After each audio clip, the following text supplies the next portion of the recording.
Hi, my name is Eric Lohela. I'm an environmental specialist at the City of Santa Barbara. I'm also an environmental consultant. I've been on the board of the Sustainability Project and also sit on the board of Art from Scrap. I work in the community in a wide variety of environmental issues, mostly focusing on food and energy in the community.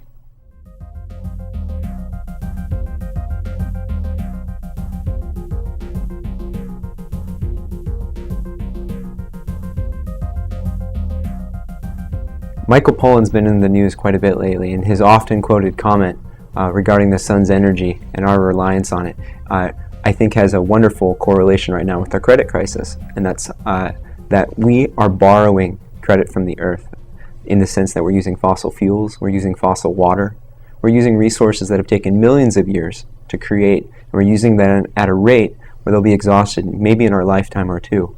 And the way we've done agriculture for the last 5,000 years has been largely in reliance on that sun and that natural balance, and the way we've done it in the last 50 years has been a radical departure. I think Michael Pollan in large part is referring to the fact that we're going to need to rebalance the way we currently grow food with the way we've grown food in the past. You know, often in the discussion of fossil fuels, I bring up the discussion of fossil water, and a large portion of it is, in the United States, huge quantities of our agriculture are grown with well water. We often hear well water, but what does well water mean? It means digging a hole deep into the ground and pulling up water that's been there for a long period of time, and it's often taken a long period of time to get there. So what we're looking at now is a situation where we've been pulling literally millions of years worth of water, filtering down into the soil, and pulling it back up and using it at a rate thousands of times of which it can refill. And the question of how we're going to grow food in agriculture takes an incredible amount of water to grow when we don't have that water available. So this is the challenge where fossil water and fossil fuel collide.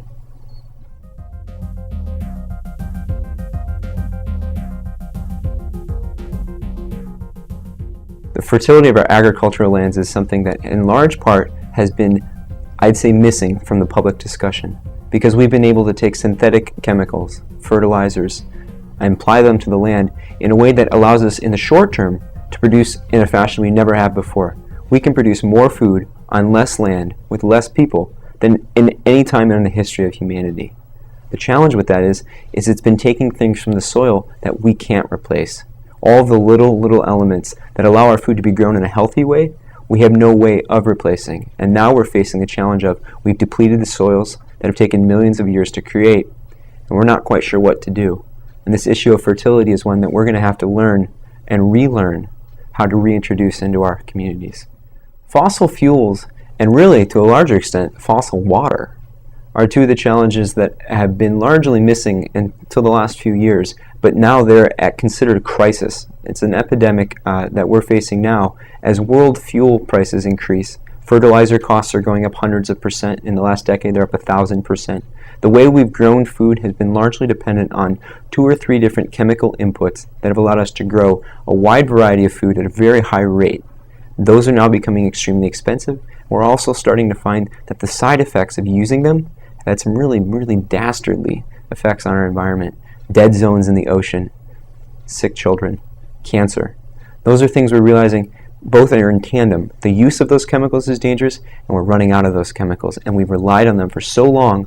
A whole generation of farmers knows nothing other than how to use those, and our society knows how to consume them. So right now we're faced with an incredible challenge, but a positive one, because there's a huge resurgence, 20% growth a year in organic agriculture. So we're seeing that there is a way to do it differently, a more traditional approach that can still produce good food and healthy food for our communities.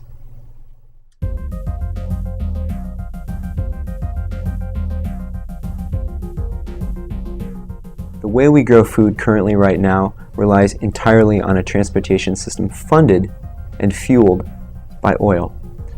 We import $60 to $70 billion of food to the United States every year from other countries, and at the same time, the food we grow within the United States comes from far and wide and is brought mostly by rail or by truck to our communities. This is a system that food travels 1,500 to 2,000 miles. Even in Santa Barbara, we grow a lot of our own food.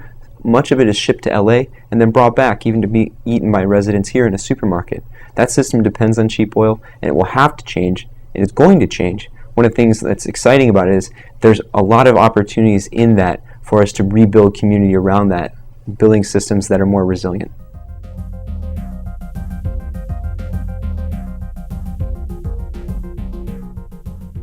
lot of people have asked me that question of, what did your 100-mile diet go like? How is that? Are you still doing that? I've even been asked, are you crazy? And it's been really kind of fun to engage people in the discussion of what it looks like to eat only food grown within 100 miles of your house. We're lucky in Santa Barbara, we grow an incredible array of food. And I've had to take some things out, like rice, but I've replaced them with things I find I enjoy even more now. And so it's actually been something I considered a challenge at first, but now it's really a lifestyle, and I don't think of it as a diet. It's something I choose to do because it benefits me and my community. And in a sense, I feel more connected to where I live because I pay attention to the seasons, and I pay attention to the kind of crops that go with that. It's been really fun.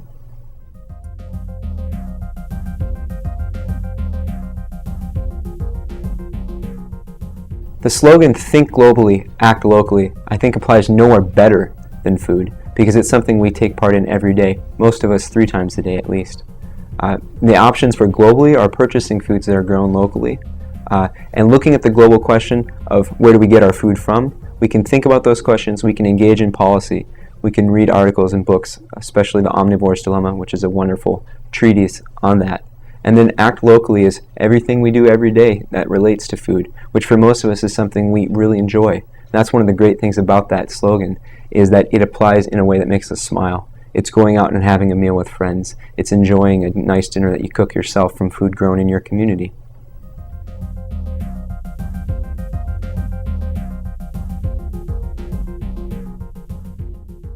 In my life, the things that I've been able to do in the last few years to really reduce my impact, both on my community and the environment, have been really enjoyable ones. I'm a regular at farmers market. I've gotten to know my farmers. They know me. And that's been a huge component of my Tuesdays and even a lot of my Saturdays. I live downtown when we have the market on those days. At the same time, when I go to the supermarket, I try to pick produce that's organic. Organic makes a huge difference in the health of the farmers and the health of our ecosystems.